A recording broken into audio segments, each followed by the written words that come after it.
Well, welcome everyone to another edition of the Brownson Group. Today we're going to be talking with Dr. E. Michael Jones, the author of a book called Libido Dominandi, Sexual Liberation and Political Control. Hello, Dr. Jones.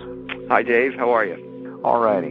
This is one of the most powerful books I believe I've ever read because it puts into context a lot which has happened in our contemporary society. And it explains even more, as you're about to tell us, about the history of the West for the last 200 years. Now, one of the basic theses of your book here is the idea that sexual liberation could be used as a form of control. That it's at the very heart of the story of Samson and Delilah, which we remember from the Old Testament, goes way back. And that the idea that sin was a form of slavery was central to the writings of St. Paul. What is it? Sexual liberation, political control. What is it? Why is it relevant today? How do we see it now? Well, it's one of the best forms of control because it's the subtlest, because it masquerades behind your passions. So what it is basically a manipulation of human passion. And human passion is powerful, and it blinds you to the fact that you're being manipulated. So that's the first thing. And the second thing is that the culture is absolutely... now, this is a question, I don't know whether people are blind or whether we're talking about deliberate repression of people who understand the story, but the culture is absolutely adamant in not allowing any type of explanation of pornography along these lines. There is absolutely no discussion whatsoever along these lines. And so the only thing you're allowed to talk about is freedom. So people who, if you're against pornography, you're against freedom. This is the way the debate has been managed for over 50 years now. Let's say 50 years from the Roth decision. And what was the Roth decision? That was it was just an obscenity decision that basically opened the floodgates to pornography in 1957. Pornography, free sex, sexual license. By action, because up until this time, pornography had never been considered a First Amendment issue, and obscenity was never considered First Amendment. And this was the opening of the door to allow pornography to be considered a First Amendment freedom of speech issue. So sexual license, then free sex, free love, whatever you want to call it, then becomes an issue of freedom.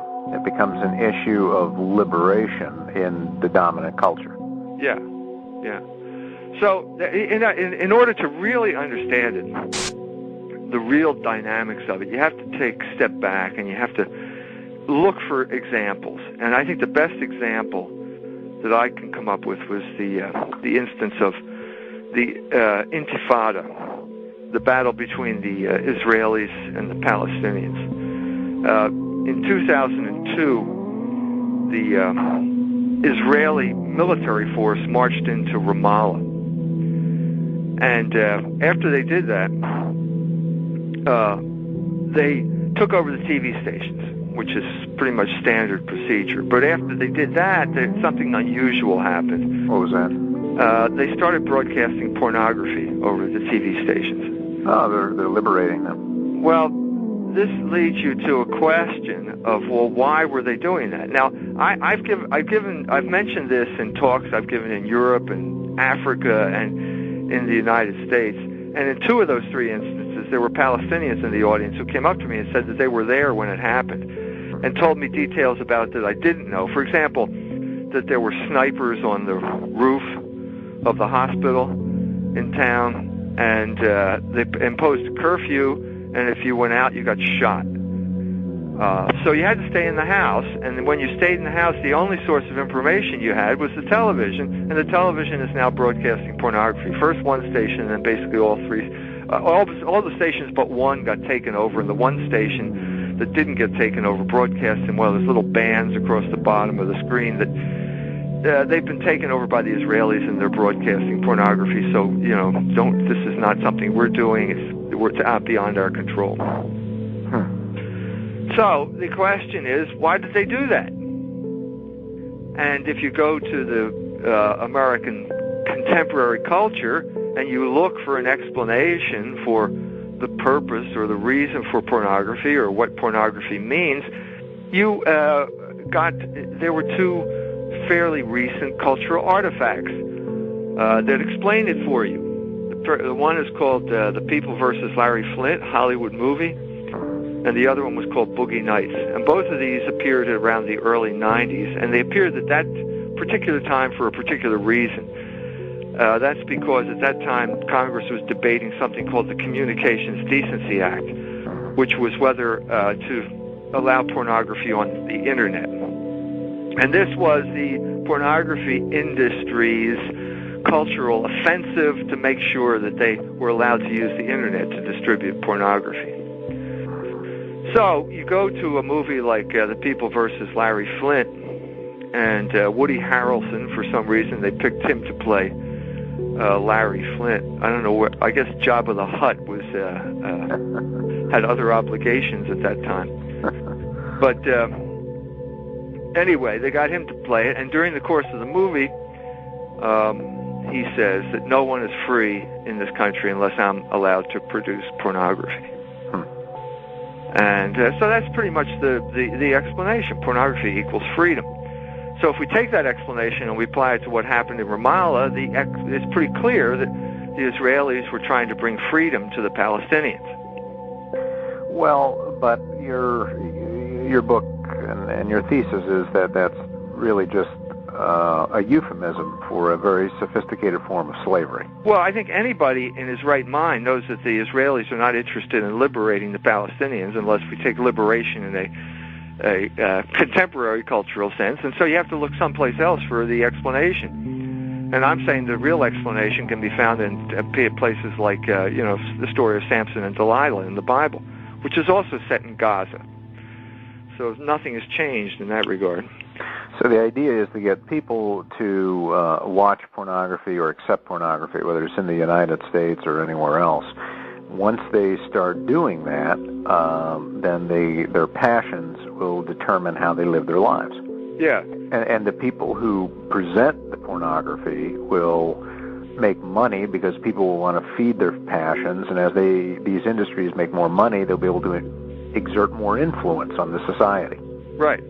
That's pretty much the explanation. So to begin with our example, everyone's supposed to be distracted from the fact that the Israelis have just taken over your town because all you're going to do is watch pornography now. And that's pretty much what the Shin Bet and the CIA had in mind when this thing was proposed in the first place. So I think that makes pretty clear that that's the military application of pornography. It's a weapon in cultural warfare, and the group that controls the pornography ultimately ends up controlling the mind of the country where they have settled in.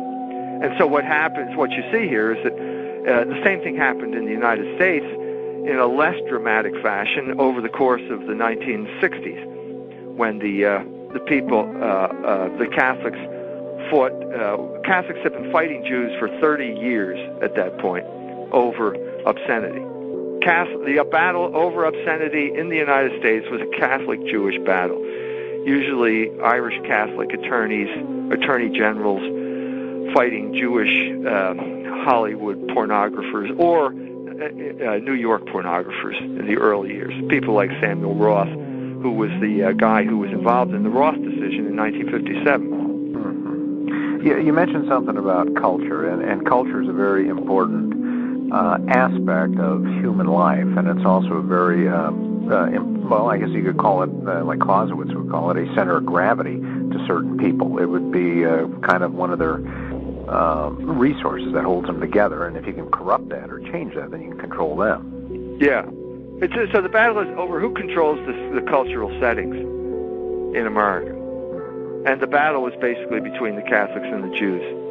Now, this battle wasn't necessarily fought by a political regime. It seems like what you're saying, that there were industry, in reading your book, there was industry that was involved, there was academe that was involved, and occasionally it would spill over into the legal or the political arena.